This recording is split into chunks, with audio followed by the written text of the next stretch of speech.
کہا کہ اللہ کے نبی مجھے کہیں سفر کرنا تھا، میری بیوی حمل سے تھی، میں نے کہا کہ میری بیوی اگر تمہارے پیٹ سے لڑکا پیدا ہوگا تو بحیات رکھ لینا، اور اگر لڑکی پیدا ہوگا تو زندہ درگور کر دینا۔ لیکن ماں ہوتی ہے، ماں کو اپنے بچوں سے باپ سے زیادہ محبت ہوتی ہے۔ بیٹی پیدا ہوئی، ماں نے اسے قتل نہ کر سکی، پڑوسن کے گھر میں بھیج دیتی ہے کہ جب اس کا ظالم باپ سے باہر چلا جائے تو اسے واپس لے لوں۔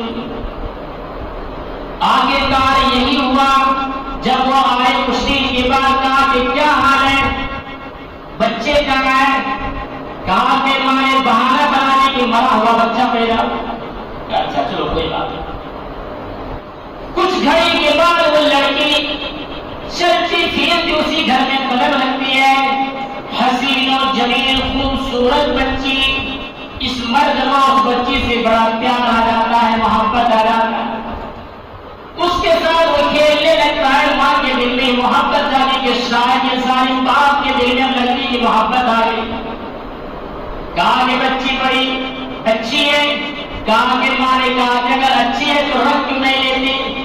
کہا کہ میں کیسے رکھ لوں، یہ تو پڑوسن کی لڑکی ہے۔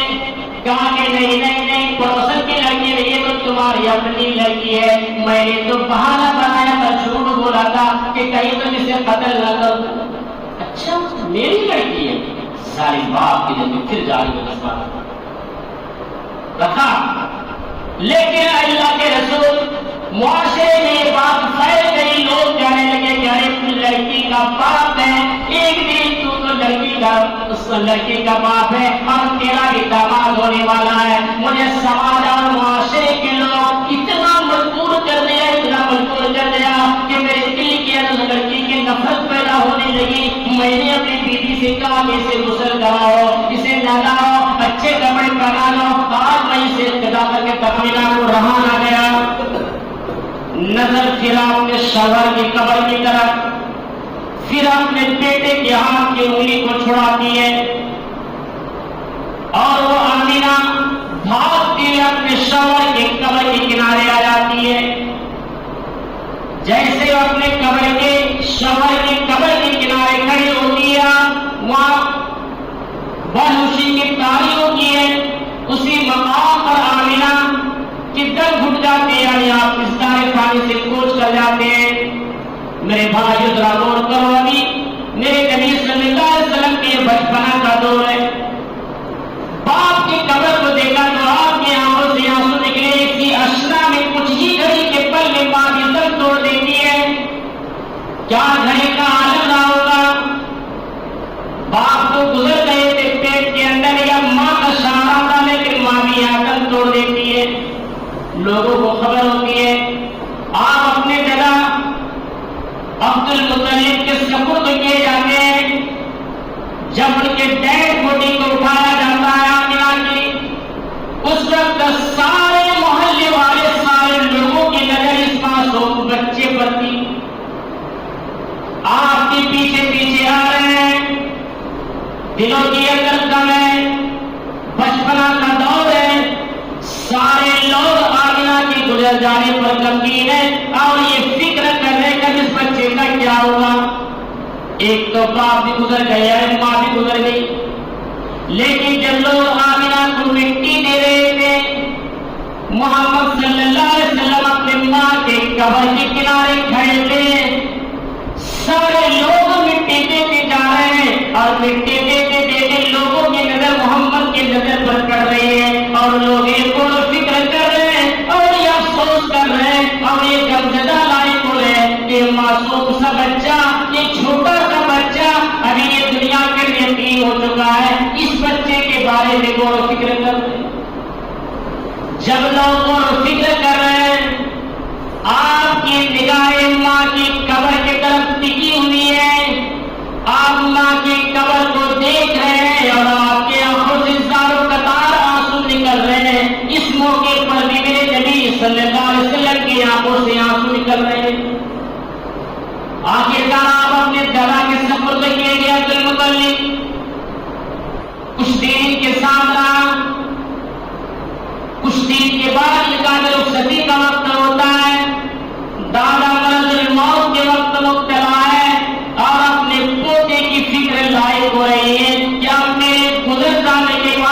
بچے کا کیا حال ہوگا؟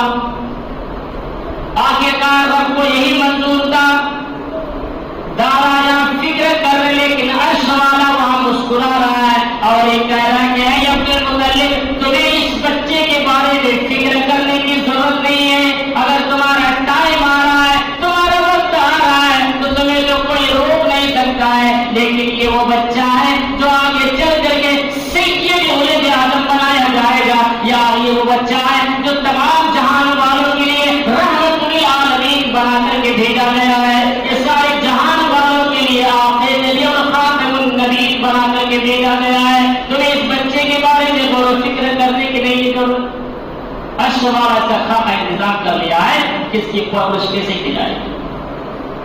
دادا کو دل توڑ دی، لوگوں میں باتیں پھیل گئی کہ دادا بھی دنیا سے رخصت ہو چکے ہیں۔ جب ان کے بھی جنازہ اٹھانے کی باری آئی، سارے لوگ محلے کے لوگ میں ان کے دادا کے جنازہ کو لے کر کے جا رہے ہیں اور یہ محمد بھی ان کے پیچھے پیچھے جا رہے ہیں۔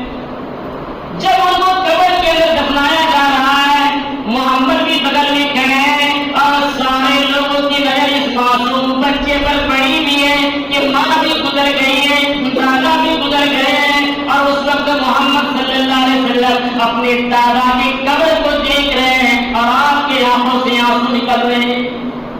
آخرکار ان کے چچا ابو طالب کے حوالے کیا گیا۔ اب یہ چچا کے پرورش میں آئے، لیکن اس وقت محمد صلی اللہ علیہ وسلم ابھی بڑے ہو چکے، دین کی دعوت اب لوگوں میں دینی شروع کر دی۔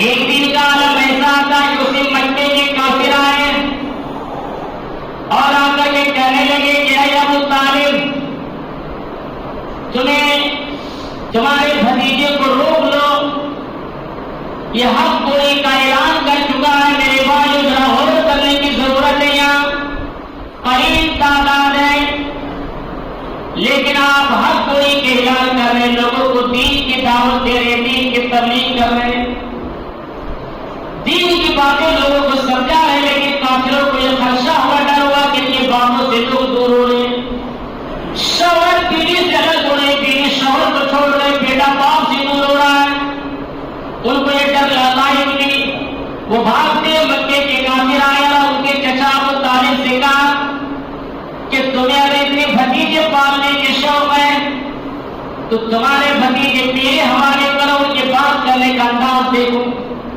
تمہارے بھتیجے میرے حوالے کر دو، میں اپنا بھتیجا تمہارے حوالے کر دوں گا، تمہیں بڑے شوق ہے بھتیجے پالنے کے تو پال لینا۔ ابو طالب نے کہا کہ اچھا، بڑی اچھی سوچ لے کر کے آئے ہو، تمہارے بھتیجے میں لے لوں، میرا بھتیجے تمہارے حوالے کر دوں، تم اسے کیا کرو گے؟ کہا کہ میں اسے قتل کر دوں گا، اسے قتل کر ڈالوں گا، تمہارے بھتیجے کو میں مجھے بھتیجے دے رہا ہوں پالنے کی۔ ابو طالب نے کہا کہ واہ، بڑا اچھا سوچ لے کر کے تم آئے ہو میرے پاس، تمہارے بھتیجے کو میں کھلا پلا کر کے سار بناؤں اور میرا بھتیجے تمہارے حوالے کر دوں، تم اسے قتل کر ڈالو گے، کیا سوچ لے کر کے آئے ہو؟ آنکھوں میں آنکھیں ڈال کر کے ابو طالب نے بات کی، لیکن ان کے دل میں یہ ڈر لاحق ہو گیا کہ کہیں میرے بھتیجے کو یہ ظالم قتل نہ کر ڈال۔ آخرکار اسے بہلایا، سمجھایا اور واپس کیا گیا۔ جب یہ محمد صلی اللہ علیہ وسلم گھر واپس آئے، چچا بھتیجے کے سامنے جا کر کے کہتا ہے کہ اے میرے بھتیجے، ابھی مکے کے کافر آئے تھے اور یہ باتیں کر رہے تھے تمہارے پاس، چھوڑ دو یہ دین کی دعوت، چھوڑ دو یہ سب کامیں۔ دیکھیے، ماں بھی گزری، دادا بھی گزر گیا، چچا کا سہارا ملا، لوگوں دیکھو دین کی دعوت۔ آج ہم کہتے ہیں بڑی کم ہے، در در کر کے، چپ چپ کر کے، پھونک پھونک کر کے قدم چلا رہے، سیکھو اس سیرت سے۔ تیز طرح قتل کی دھمکی بھی جا رہی ہے، کوئی سہارا نہیں ہے ان کو دیکھنے کے لیے، ایک ساتھ سہارا چچا کو چچا بھی گانے کے چھوڑ دو ہوتی ہے، قتل کر ڈالیں گے ایک کافر کو۔ لیکن محمد صلی اللہ علیہ وسلم نے آنکھوں میں آنکھیں ڈال کر کے بات اور کہا کہ اے میرے چچا جان، اگر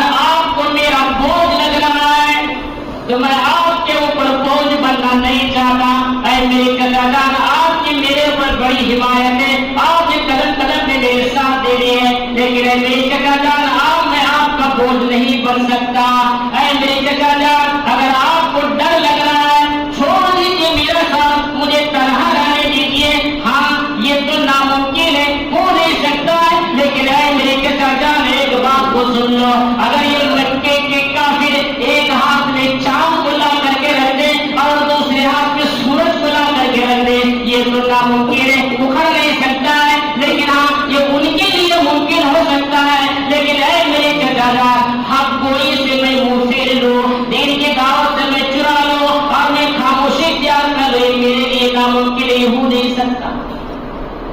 اتنا ہی کہنا تھا اور بھتیجے آگے بڑھنے لگے. چچا نے دیکھا کہ بھتیجے کی آنکھوں میں آنسو آ رہے ہیں. یہ وہ گھڑی تھا جو اپنے چچا سے محمد بات کر رہے تھے، اس وقت بھی آپ کے آنکھوں سے آنسو نکل رہے تھے. جب چچا نے بھتیجے کی آنکھوں میں آنسو دیکھا، چچا کو دل میں رہا رہ گیا کہ اپنے بھتیجے کے آنسو برداشت نہ ہوا اور کہا کہ اے میرے بھتیجے پلٹ آؤ. کہاں تم جا رہے ہو؟ کہا کہ میرے چچا میں آپ کے اوپر بوجھ بننا نہیں چاہتا. میں نے کہا ہے کہ مجھے چھوڑ دو، اپنے ہاتھ پر مجھے رہنے دو. کہا کہ نہیں نہیں بھتیجے، مجھے تمہارے آنکھوں کے آنسو برداشت نہیں ہو رہا ہے. تم کہاں مجھے چھوڑ کر کے جا رہے ہو؟ سنو جاؤ، آج یہ چچا تمہارے سامنے کھڑا ہے اور میں تجھے کھلا کھلا اعلان کر دیتا ہوں اور میں تجھے اتنا آرڈر دے دیتا ہوں، جاؤ مکے کے وادیوں میں دین کی تبلیغ کو پھیلاتے رہو، جیسے تیرے مرضی ہے کرتے رہو. میں دیکھتا ہوں کہ میرے جیتے جی میں اس مکے کی سرزمین پر کون میرے بھتیجے پر انگلی اٹھاتا ہے، کون تیری آنکھیں کر کر کے دیکھتا ہے. کسی کی بھی ضرورت نہیں کہ میرے جیتے جی میں تجھے انگلی اٹھا دے. اتنا سنا پھر بھتیجے واپس آئے. معاملہ چلتا رہا. آخرکار غزوہ بدر کی لڑائی کا موقع آتا ہے. اس میں کچھ قیدی بنا کے لایا جاتے. قیدی 70 قیدی بنے گئے. کچھ دیر رکھے، لیکن ایک مشورہ ہوتا ہے صحابہ کرام میں کہ چھوڑو اب ان لوگوں کو آزاد کر دیا جائے. تو آج بھی ہوتے ہیں، کوئی کیس مقدمہ جب جاتا ہے کٹ کچہری میں کوئی مجرم کا، تو آج بھی چلتا ہے اگر یہ معاملہ کہ اس سے کچھ لے لیا جائے، اس کو آزاد کر دیا جائے جرمانہ کے طور پر. وہاں فدیہ آیا ہے، اس سے کچھ فدیہ لیا جائے اور چھوڑ دیا جائے. سب نے اپنے اپنے گھروں سے فدیہ لایا اور 69 قیدی کو چھڑا کر کے لے گیا. ایک قیدی رہ گئے. اب جانتے ہیں وہ قیدی کون تھے؟ میرے نبی صلی اللہ علیہ وسلم کے داماد ابو العاص. کہا کہ ابو العاص تو بھلے ہی میری داماد ہو، لیکن تجھے بھی نہیں چھوڑا جائے گا. تمہارے ساتھ بھی انصاف ہوگی، فدیہ لیا جائے گا تم سے بھی. ان کے گھر والوں کو خبر پہنچایا جاتا ہے. گھر میں کچھ ہے نہیں. ان کی بیٹی کے گلے میں ایک ہار تھا، ہار. اور یہ وہ ہار ہے جو ہار ماں خطیبہ رضی اللہ عنہا نے اپنے بیٹی کی رخصتی کے وقت ان کے گلے میں ڈالی تھی اور کہا تھا کہ اے میری بیٹی، اب تو دلہن بن کے جا رہی ہے، اس ہار کی اب میری نہیں ہے ضرورت، اب یہ ہار تمہارے لیے ہے.